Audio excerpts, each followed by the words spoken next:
Hello everyone and welcome back to Tech Haberdashery. I am going to be giving my thoughts on the new Mac Pro announcement from Apple. Apple announced a lot of cool things, but I'm specifically looking at the Mac Pro. Its cost, and is it aimed at the IT enterprise professionals? I was kind of prompted by Macworld's opinion piece titled, Apple's Pro products are becoming less and less attainable for the professionals they're made for, by Michael Simon. His reactions are a bit like mine. Even for pros, aren't these products a little too expensive? When I first saw the Mac Pro, I thought it was tiny, like a G4 Cube. Then Tim Cook was standing next to it so we could grasp just how big it is. It's a real tower, and thank God for it. And Apple made the right choice from a design perspective. A full-size tower with sectioned-off airflow, easy to access and upgradable internals, and optional wheels. RAM and storage aren't soldered to the board, and I, like many others, am very happy about that. But what's less than thrilling for many is the price tag of this system. I expected an Apple tax. As I discussed before, us Apple fans are familiar with it, and we don't care. We're happy to pay it, generally speaking. And I expected something similar here. I was a bit put off by the $6,000 price, though. I know it's been 6 years since a refresh of the hardware, but damn Apple, this is more than twice the cost of the last Mac Pro. Sure, it's tons better from a design perspective, but I don't know about the cost. As Michael Simon points out in his article, quote, what were once practical buys for aspiring creative professionals are basically unattainable now, even if you get the cheapest model available in every line, end quote. While this is stretching it to some degree, the 11-inch iPad Pro and the 12.9-inch iPad Pro are $1,000 or less, he's not stretching it by too much. I can even understand the 13-inch MacBook Pro with Touch Bar at $1,800 to some extent. The Mac Mini is priced a little too high as well, I think, for a consumer product, but it's also not explicitly a Pro-branded product. Since I'm speaking of price, I took issue with something they said regarding similarly configured workstations. Specifically, they showed an HP workstation which, as near as I can tell, is the Z8 G4 chassis. We didn't get very good pictures, so I'm making an assumption. They quoted the price tag at $8,053. That's a lot, and my inner fanboy went, yeah, take that, Windows lovers. But I also work in a large enterprise, and buying these types of workstations isn't entirely outside the realm of reality for us. So, to verify Apple's claims, I decided to build one on HP's site. There are a couple of things we first need to clarify, as this isn't truly an apples-to-apples comparison. First is that HP's base configuration of the Z8 G4 is just under $3,400, $3,000 if you forgo Windows for Linux, and it's far less capable of a machine than the Mac Pro. Because of that, I'm customizing a build to get it as close to Apple's quoted available specs as possible. That said, after all the upgrades, it comes out to a whopping $12,024. That's before you include HP's sale prices, which drops it to $9,620. We don't know what CPU the Mac Pro will have specifically, so I'm making an assumption here that will either be the W2145 or, as I think would be possible, is the new Xeon W3223. The Apple Mac Pro tech spec page has the 8-core running at 3.5 GHz base clock, which makes me wonder where Apple got this HP price tag. It is significantly less than what I was able to customize. And this, to me, the big area is the CPU. To their favor, HP is offering by default a 3-year hardware and software support contract. That covers labor, on-site, and next-day service as well. Making that 5 years isn't even a $200 add-on. Given Apple's track record, you're probably going to get the 1-year hardware warranty and 90-day phone support. Apple may surprise us on that, but given their other Pro products don't exactly have that, it seems unlikely. Back to the cost. Intel CPUs aren't exactly cheap, and they have a fair bit of sway behind the cost, which is why I want to talk about it here. Actually, they have most of the sway behind the cost. There's a series of different Xeon processors, and if you go looking at them, you'll probably lose your mind. I spent way too much time trying to figure out which processors meant what. But I'm just going to give you the prices and the actual models as best that I was able to determine from Intel's website. One option that I said could be would be the Silver 4215. It's quoted at $794.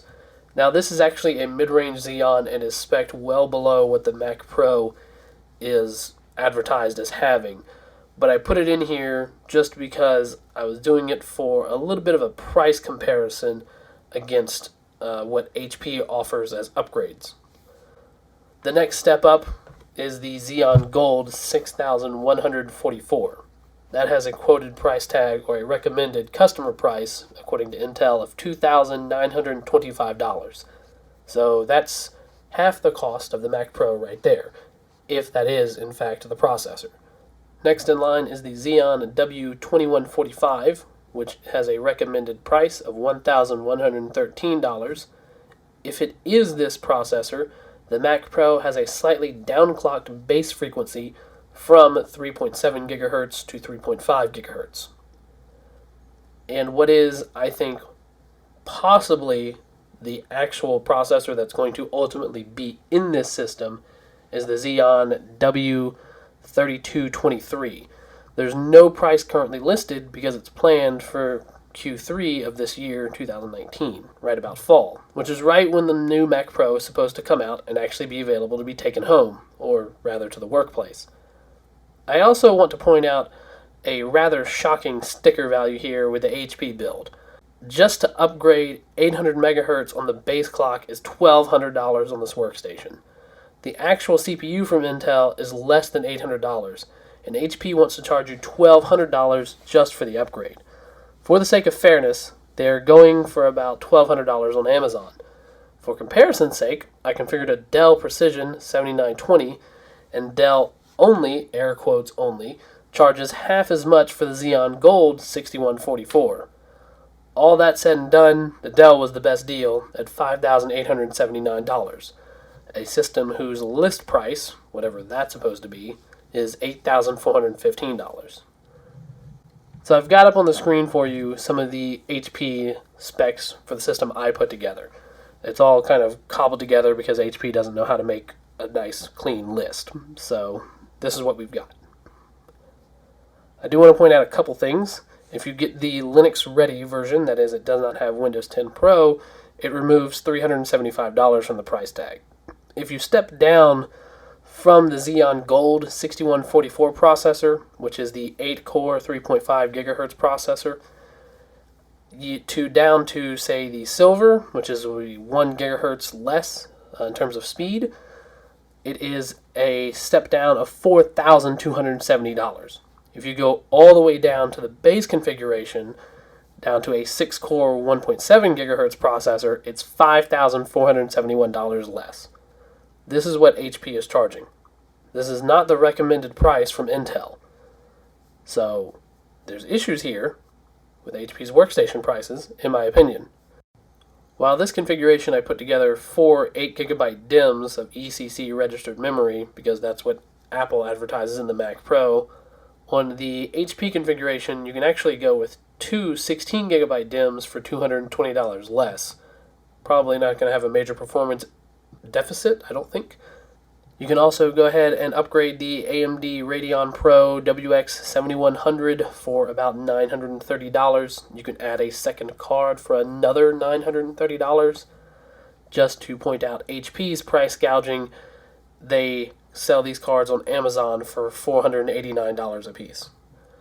I also included some Type-C USB adapters to try to keep it as close to what Apple advertises for available ports as possible. Again, it comes with a 3-year materials, labor, and on-site warranty from HP. The Dell Precision 7920 tower that I configured, at least this has a prettier look about it, is, again, I think probably the best configuration option here. They don't really gouge you too much on the prices, and you still get a 3-year service contract from Dell, getting a Xeon Gold 6144 processor, 32 gigs of RAM, a Radeon Pro WX 7100, 256 gigabyte M.2 NVMe SSD. So you get where I'm going. This even includes a Thunderbolt 3 PCIe card, which has 2 Type-C ports and 1 display port. So the Dell will get you closer to the Mac Pro specs for a little less money. So while the price isn't really too far out of line with other hardware manufacturers, I am curious whether Apple is playing a long-term game of preparing us, the market, for an eventual shift to ARM. Now, this is a long-shot speculation, so please just bear with me. It's kind of pie-in-the-sky fantasy, just thinking out loud, if you will. I can understand a move for the MacBook Air, and maybe even the MacBook Pro in a move to ARM, given how much more power efficient those processors are.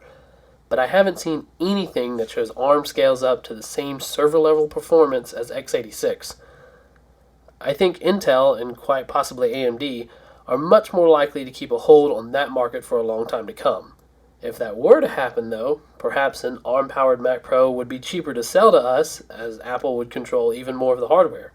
They are already flexing their CPU building muscles with the T2 chip, and this new afterburner card and FPGA, that's a field programmable grid array, that enables faster decoding of video, isn't likely running on an x86 instruction set. Something I didn't put in my notes, but I just had the thought of, is also the fact that with Apple's new Xcode, you can convert the iOS apps, thanks to Project Catalyst, to run on the Mac. I wonder how difficult it would be to go the other direction, to design an x86 instruction set for the Mac, and then export it into an iOS device, and changing the code appropriately. Something to consider. Maybe, just maybe, in the future, this ARM-powered Mac fantasy is going to happen sooner than we think. So, I'm not sure if the Mac Pro will be making the transition as part of the initial wave. I suspect it would probably go last, but time tells all tales. Anyway, just an interesting thought. With pricing out of the way, there is another thing I want to discuss, however, regarding this name of Pro. As some of you are probably aware, there are a lot of different professionals when it comes to the computer and microelectronics space.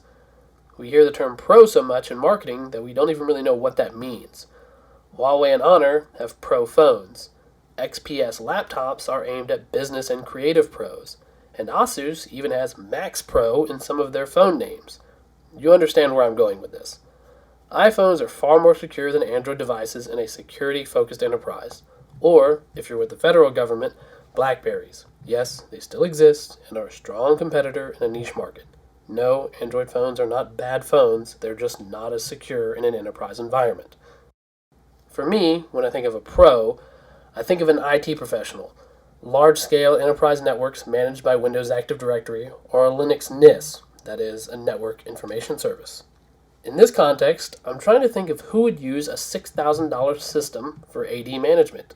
And I can't. This simply isn't aimed at the enterprise. Virtualizing a Windows domain controller and member servers doesn't make much sense either, because the hardware is cheaper elsewhere. And managing Active Directory can be done from a modest mid-level workstation. For example, I use a Dell Precision 7530 with a Core i5-8400H, a Radeon Pro WX4150, and 32 gigs of RAM. It probably costs around $1,700. That's more than enough computer for what I do on a daily basis. Seriously, you could virtualize a large domain using Microsoft Azure or Amazon Web Services, or manage a localized virtual environment in vCenter for less than running a rack of Mac Pros. So that leaves the question, is Apple totally out of touch here? And no, they aren't. Pricing for hardware is in line with other competitors, or, as in the case against HP, significantly cheaper. It's built for creatives. It's not built for the enterprise. And there's also the point that no one advertises like Apple, so we're just not as immediately cognizant of the cost of enterprise workstations. That is what I would call the real professionals. When I talked about the new Mac Mini and made the argument that it's aimed at the professionals and not consumers, I pointed out that Apple was making its way back into the enterprise space and doing so differently than others. With my argument to this new Mac Pro not being for the enterprise, you may think I'm backpedaling on that, and I'm not. The Mac Mini makes a great desktop workstation. It's modestly powerful for most office work, and if you need a real powerhouse workhorse computer, then something like the Mac Pro or a customized tower from elsewhere are available. Apple is, as I've said, focused on the end-user experience. With macOS, you can use a remote desktop to get into domain controllers or any other remote system. You can use a web browser to manage systems in vCenter. A Mac Mini does that all very well and at a much better price. The Mac Pro is meant to use its computational power to do large-scale, intricate, or otherwise highly detailed design, engineering, graphing, or analytical work. The lack of a default 3-year warranty service, if that turns out to be the case, is worrisome though. I hope this has given you all some perspective. What do you think of the new Mac Pro, and do you think it'll fit into your work environment? Thanks for watching, or listening rather.